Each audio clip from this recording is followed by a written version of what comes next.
I'm Pius Kojo Baka, and we want to be heavy on the economy because the health of the economy grew to 6.9% in the second quarter of 2024. That's according to provisional figures released by the Ghana Statistical Service. Now, compared to the first quarter of 2024, the economy grew at 4.7%. The services sector continues to be the largest contributor to the growth in quarter 2 of 2024 with 44.2%. This is followed by industry sector with a contribution of 32.2% and agriculture with 23.6%. Professor Samuel Kobnenim is the government statistician. The subsector which expanded the most under the services sector was information and communication, recording 12.8% year-on-year and by 2.9% quarter-on-quarter. Mining and quarrying subsector expanded by 14.8% year-on-year and 3.8% quarter-on-quarter in quarter 2 of 2024. The agriculture subsector saw crops expanding with 6.4%. From a non-oil GDP perspective, we recorded 43 billion Ghana cedis for the second quarter of 2024 relative to 40 billion Ghana cedis for the second quarter of 2023. Based on these constant figures, the economy grew by 6.9% in the second quarter of 2024. In the second quarter of 2024, Ghana's economy grew by 6.9% relative to the 2.5% that the economy experienced in the second quarter of 2023. Between 2022 second quarter and 2023 second quarter, the economy grew by 2.5%, and between the second quarter of 2023 and the second quarter of 2024, the economy grew by 6.9%. We saw a marginally higher increase for non-oil GDP, as non-oil GDP for the second quarter of 2024 grew by 7.0% relative to 6.9% for oil GDP. However, some subsectors experienced contractions during the period. Forestry and logging subsector had a contraction growth of negative 5.2%. Water supply, sewage, waste management and remediation activities also recorded a contraction rate of negative 9.6%. From a non-oil GDP perspective, we see an increase of about 3.9 percentage points between the period 2022 second quarter and 2023 second quarter, in which the economy grew by 3.1%. relative to 7.0% between the second quarter of 2023 and the second quarter of 2024. Over the period, the 6.9% that we've recorded for overall GDP and the 7.0% that we've recorded for non-oil GDP is the highest that we've seen in the last several quarters. Personal services activities under the services sector had a contraction of negative 3.1%. James Ishen's report for Joy Business. And I want to bring in the perspective of industry players on this subject matter. Joining us via Zoom to do that is the Greater Accra Regional Chairman of the Association of Ghana Industries, Yonam Apelu. Thanks so much, Yonam, for agreeing to speak to us on Business Live. And now, from the figures we are witnessing, industry grew by 9.3% in the second quarter of this year. And of course, this is the highest growth, we have been told, posted by any of the sectors in the economy from April to June in 2024. And this quite impressive performance from industry shows a significant pickup in activities from the mining and quarrying subsectors of the economy. Does it come to you as a surprise?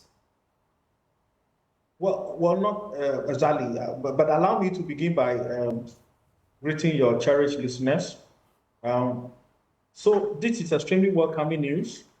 At least for the first time, we are beginning to witness an increase in the growth rate in the industry. We are very excited. Our hope is that this will be a beginning of many growth rate that we would encounter in industry. The truth is we have been engaged in actively ensuring that industry receive all the needed support to ensure that we grow. And so for us, it's just the result that we're seeing.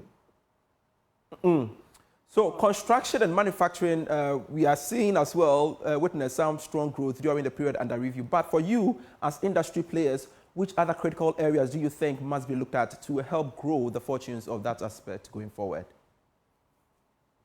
Yes, so you recall that if you drive around the city of Accra, there are several contrasting activities happening. construction is becoming one of the major components of industry that is really growing in a big way.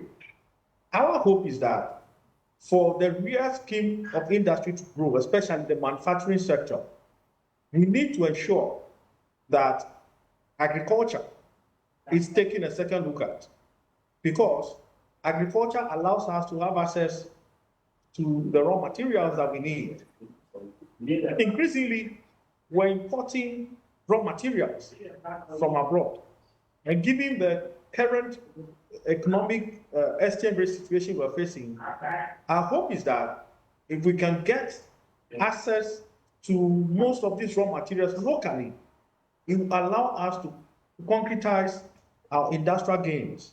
And so our focus now is really on the agri sector, and we believe that if government takes steps to ensure that the agri sector is receiving a tremendous growth, at least for the purposes of supplying or serving as a conduit for getting raw materials to industry, we can be assured that we will not have to go out to import raw materials, but we can actually get them locally. Again, Shona, we've got to make progress and, of course, sustain this trajectory. Going forward, how do you see the next quarter shaping up in relation to the strategies being implemented to ensure that we see that growth in the industry sector? Well, we have elections in December. And normally election years, a lot of things happen. A lot of our people are quite scared, so they may not invest. So a lot of people are waiting to see how the election goes. That may affect industrial fortune. However, given that Ghana has an established record of having successful elections and change of governments, we are hoping that investment into industrial space will still continue to grow so that we can ensure that we continue to have increase in industries. Number two, we are also interested in seeing how stabilized our forex situation is. But we want to see a more stabilized CD. It allows us to plan, at least for the next quarter. And so our hope is that government will do everything it can to ensure that we have a stabilized currency and also stabilized power supply, and also ensure that we have access to water. Not any water, but quality water. And it is on this note that industry would really like to lend its voice to the clarion call for our water bodies to be safeguarded from galamsey activities. All right. Thank you so much, Shona Mapelu, for joining us on Business Live. We appreciate your time. Now, meanwhile, Director at the Institute of Statistical, Social and Economic Research, Professor Peter Quartey, is attributing the industry's sterling performance in the second quarter of 2024 to the slow depreciation of the cedi witnessed recently. According to him, despite these gains, more measures are needed to create the favorable environment for businesses, such as streamlining of taxes. He spoke earlier on the marketplace. Exchange rate depreciation, when it's very rapid, when inflation is also quite oscillatory, quite uncertain, then it makes it difficult for businesses to predict. But now that we've seen exchange rate depreciation, it's not that it's not depreciating, but the rate of depreciation is quite stable, predictable. Inflation is quite predictable. And of course, given that there's improved demand for goods and services, I'm not surprised to see industry growing by this margin. It doesn't mean we should go out celebrating. I think we have to do more, make the business sector, the enabling environment conducive for businesses to flourish. Interest rates are coming down, and therefore industry, the real sector, can borrow at reasonable rates to invest. We also have to look at the tax regime, streamline the tax regime to ensure that the business sector doesn't suffer from undue tax burdens.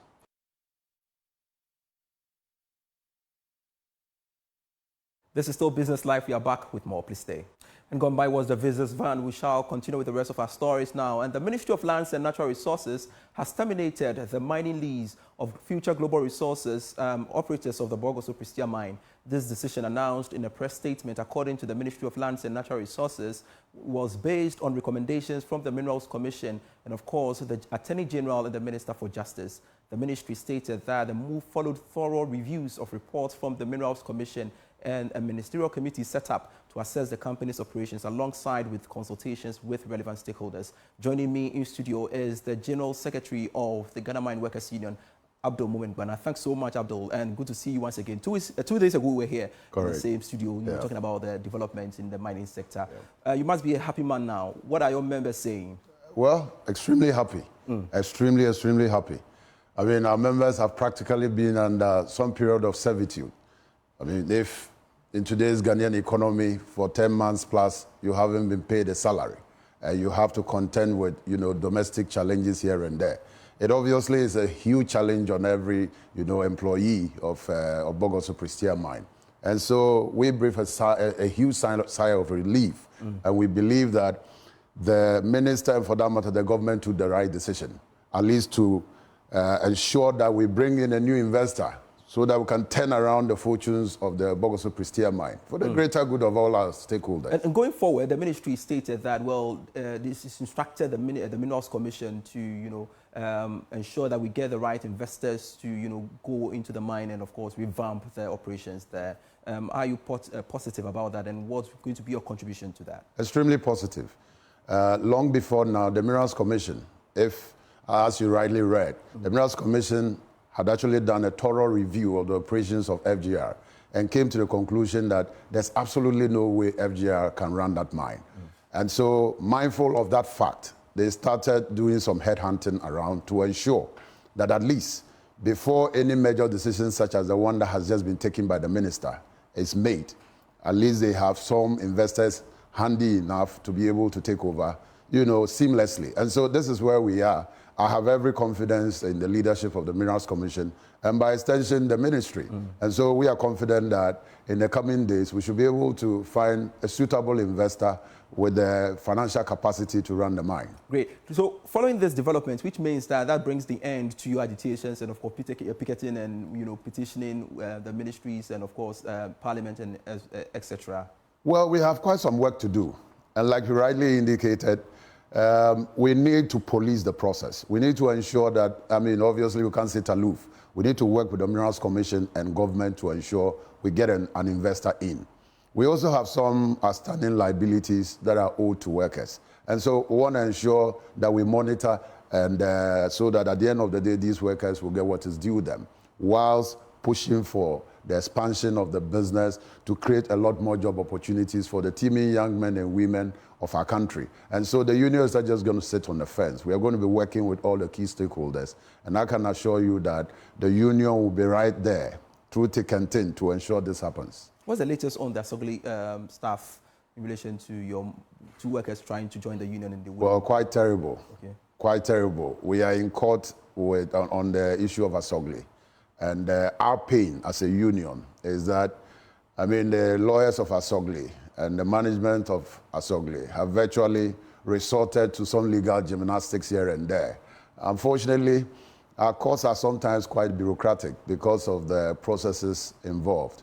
A month ago, we reached out to the Chief Justice and asked for her direct intervention because we understand that the managers of the court have their own challenges here and there. And sometimes the case loads.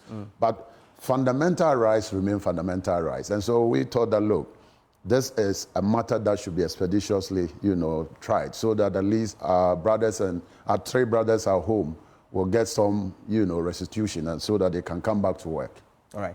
Thank you so much, Momen Abdul Gbana, for your time here on Business Live. Indeed, joining us on Business Live. That's it for the bulletin. I am Pius Kojobaka. We have more stories for you when you log on to myjoyonline.com/business. Do visit our portal and get yourselves updated. See you at 8 p.m. with Prime Business. Bye for now.